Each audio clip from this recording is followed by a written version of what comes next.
السلام عليكم، اخباركم ايه؟ يا رب تكونوا بخير. في الفيديو النهارده هنعمل مع بعض طريقه للقرنبيط جديده وجميله جدا.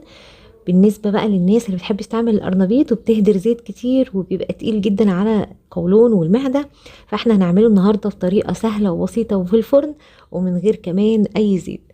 يلا بينا نسمي بسم الله وندخل على طول على الطريقه والمقادير.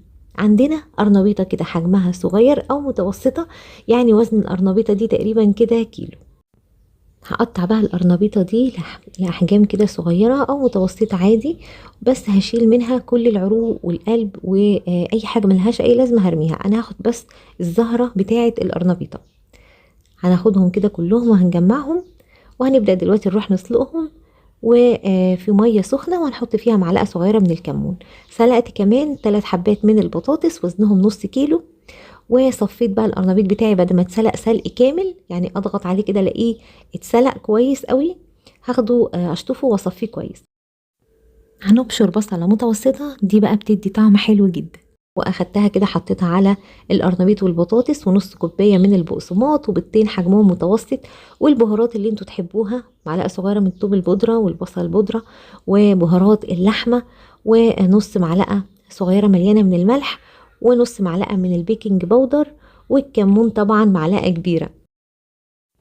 وحطيت كمان معلقة صغيرة من مرقة الدجاج اللي بتتباع عند العطار. جبت بقى حزمة دلوقتي من البقدونس المغسول، واخدت منه الورق بس قطعته صغير كده. وبعدين نقلت بقى الخليط ده كله في حاجة واسعة كده علشان اعرف اهريه كويس جدا. ممكن تستعملوا طبعا الهراسة بتاعة البطاطس، انا استعملت المعلقة بتاعة المكرونة الاسباجيتي. هتهرسوه كويس كده بالشكل ده، وبعد كده هتبدأوا بقى تحطوه في صينية مدهونة أو صاج الفرن بيكون مدهون دهنة سمنة كويسة كده.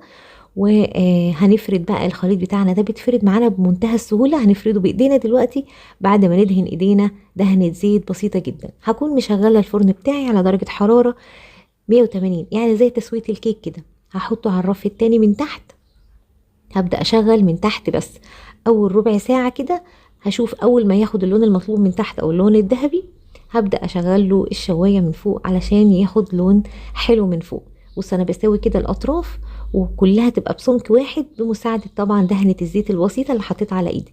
في الآخر كده بفرشة هدهن الوش بتاعي، ممكن معلقة صغيرة من الزبدة السايحة وممكن زيت زي ما انتوا عايزين، بس ده بيخلي بقى لون الوش بتاع القرنبيط حلو جدا جدا. هدخله الفرن دلوقتي وهتشوفوه لما يطلع معايا هيبقى شكله عامل ازاي.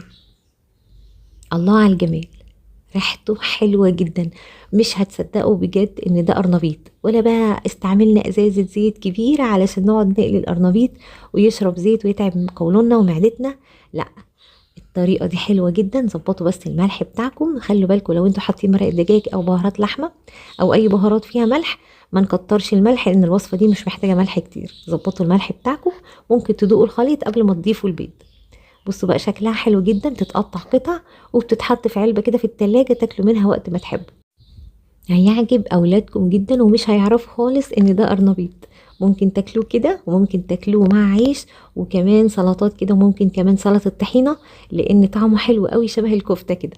يا رب الوصفة النهاردة تكون عجبتكم، ولو جربتوها ما تنسوش تكتبوا لي في التعليقات، وما تنسوش كمان اللايك والاشتراك في القناة لو انت لسه ما اشتركتيش.